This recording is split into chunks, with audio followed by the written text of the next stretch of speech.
एक तस्वीर मैं आपको दिखाऊंगा, जरा गौर से देखिएगा। देख ली तस्वीर? ये तस्वीर मैंने आपको इसलिए दिखाई है कि एक कहावत है कि बिल्ली को देख के कबूतर अपनी आंखें बंद कर लेता है। मतलब खतरा देख के कबूतर अपनी आंखें बंद कर लेता है और समझता है कि खतरा टल गया।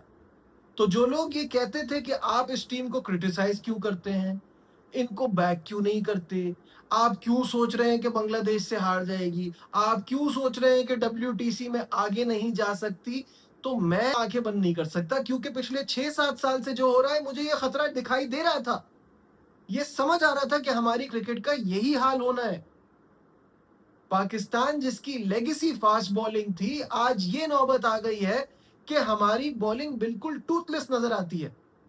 स्पिनर्स हमारे ऐसे हैं कि अगर कहीं बाहर जाएं तो इनके साथ पंखे भी लेके जाओ, कि पिचों को पंखा लगा के पहले सुखाओ, तब आपके मतलब की पिच तैयार होगी तो आप विकेट ले सकते हैं। अदरवाइज तो बस आप बॉल डालते जाएं और आप पे रन बनते जाएं, एक आध कहीं मिल गई तो मिल गई। बैटर हमारे नॉन सीरियस लगते हैं, टेस्ट क्रिकेट के लिए डिसमूडेड लगते हैं। और जब चले, यानी इस टेस्ट मैच के चौथे दिन, ये दोनों टेस्ट मैच में एक ही दिन पाकिस्तान की बैटिंग कुछ रिलेटिवली बेहतर नजर आई, वो सिलेट टेस्ट का चौथा दिन था। उस दिन चले तो उस दिन भी ऐसा चले कि बस अपने रन हो जाए, अपना इम्पैक्ट एक छोड़ दिया गेम पे, 50, 60, 70, और उसके बाद जो है आने वाला कर लेगा बाकी का मैनेज। टेस्ट क्रिकेट में तो हमने कभी ऐसा देखा ही नहीं, सुना ही नहीं। बड़ा प्लेयर बनता कैसे? बड़ी इनिंग खेल के, 200-200 रन करके, 300-300 रन करके किए हैं ना लेजेंड्स ने। पाकिस्तान में यूनुस खान की एग्जाम्पल है, चौथी इनिंग का मास्टर था। आखिरी इनिंग में जो परफॉर्मेंस यूनुस खान ने दी है, दुनिया में इसकी मिसालें ही कम मिलती हैं।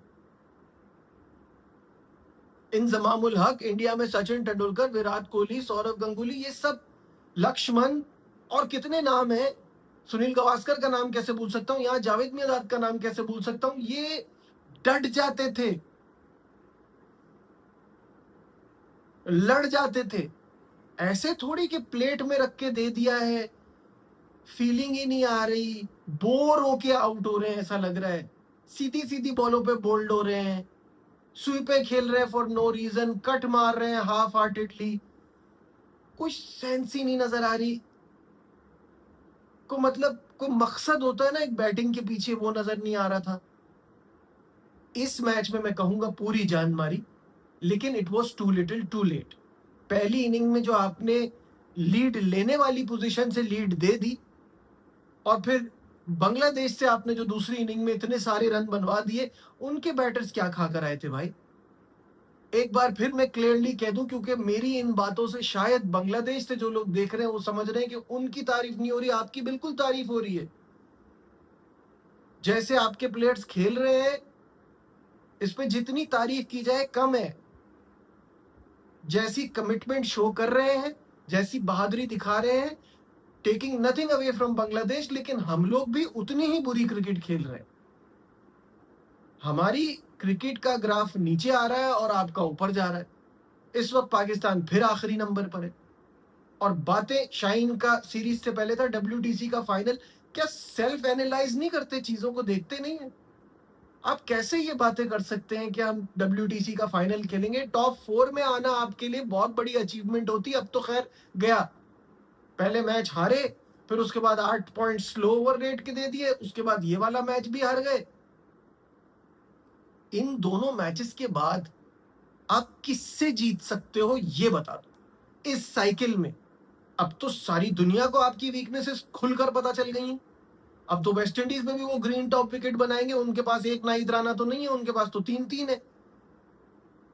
आप तो पेस के सामने लूले रंगे हो जाते हो। अपनी बॉलिंग का जो मैं बात कर रहा था, वो स्टैट भी आपके सामने स्क्रीन पर भी आ जाएगा।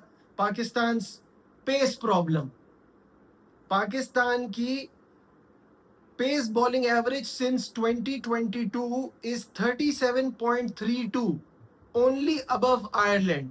इसका मतलब समझते हैं आप? 62 बॉलों से ज्यादा लगी हैं पाकिस्तानी पेस बॉलर्स को विकेट हासिल करने में, ये सिर्फ आयरलैंड से ऊपर है। क्या क्या क्रिकेट खेल रहे हैं हम? क्या वसीम वकार का देश और उसका ये हाल कि हमारे फास्ट बॉलर्स से बॉलिंग ही नहीं हो रही। Average pace is between 125 and 134, इसके बीच में ही रहता है।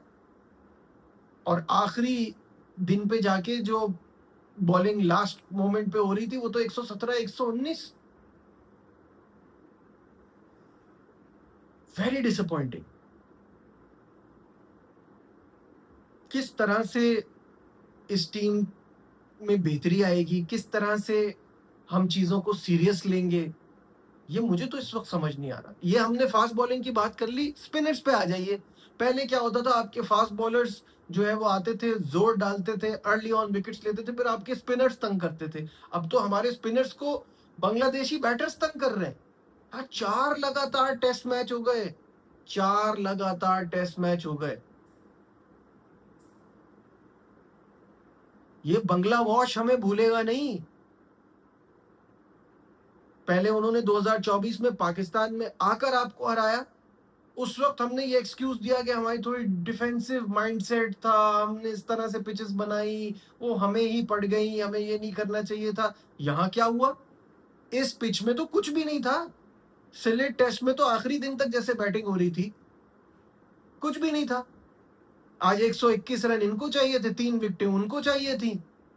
शुरुआत अच्छी हुई थी, एक घंटे में थोड़ा सा तंग कर दिया था बांग्लादेश को, लेकिन वो है ना, जो वीक टीम्स होती हैं वो टारगेट के करीब पहुंचती हैं और फिर उनके हाथ पैर फूलना शुरू हो जाते हैं। सैडली पाकिस्तान की टीम एक वीक टीम बन गई है, तो ये चीजें तो अब आपको नजर आएंगी। कैसे हो सकता है कि इस टीम का इतना बुरा हाल हो जाए, समझ से बाहर है मेरे लिए कि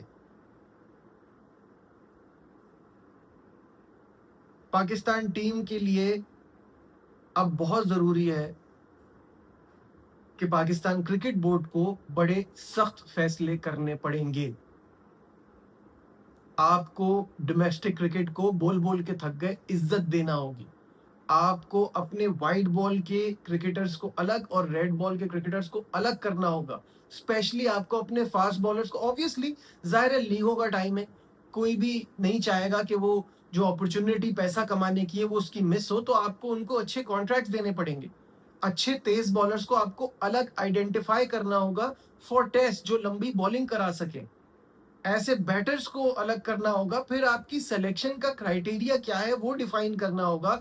आपकी पिछली सिलेक्शन और इस सिलेक्शन को साथ रख के बैठना होगा। How is this possible, Kamran Ghulam कैसे बाहर होता है, क्या क्या गलत किया उसने कि वो बाहर हो गया, उसके बारे में सोचें। अबरार को टेस्ट में लेकर आए, अली उस्मान डोमेस्टिक का स्पिनर इतनी अच्छी परफॉर्मेंस दे रहा है, उसको लेकर आए। कुछ तो आपको करना पड़ेगा, इस तरह से तो नहीं चल सकता। शान मसूद की कप्तानी में 16 में से 12 टेस्ट हम हार गए हैं, तो something is going wrong. As a player जगह बनती है ऑब्वियसली, लेकिन एज कैप्टन अब बहुत मौका मिल गया, ये फैसले आपको करने हैं। अब नहीं करेंगे तो कब? इससे ज्यादा बुरा क्या होगा जो हो रहा है। पाकिस्तान टीम को दवा और दुआ दोनों की बहुत जरूरत है। जल्दी जल्दी एक्शन लेने होंगे। इस तरह से नहीं हो सकता कि एक चीज हार गए फिर आगे बढ़ गए, फिर कोई बीसी टीम आई हराए खुश हो गए, फिर एक इवेंट आया हार गए आगे बढ़ गए, फिर पीएसएल आया सारे स्टार्स ने रन किए, सारे स्टार्स ने विकेटें ली खुश हो गए। इस तरह से आप इलाज नहीं कर रहे बीमारी का, उसको सिर्फ छुपा रहे। इन कॉस्मेटिक चेंजेस से आपकी क्रिकेट बेहतर नहीं होगी। This is right now undoubtedly मेरे हिसाब से the worst test team that I have ever seen. Pakistan की वर्स्ट टेस्ट टीम लग रही है ये इस शेप में। इसको ठीक करने की बहुत ज़रूरत है। आप क्या सोचते हैं कमेंट्स में ज़रूर बताइएगा। लाइक शेयर सब्सक्राइब देखते रहिए नजीबुल हसनैन ऑनेस्टली स्पीकिंग।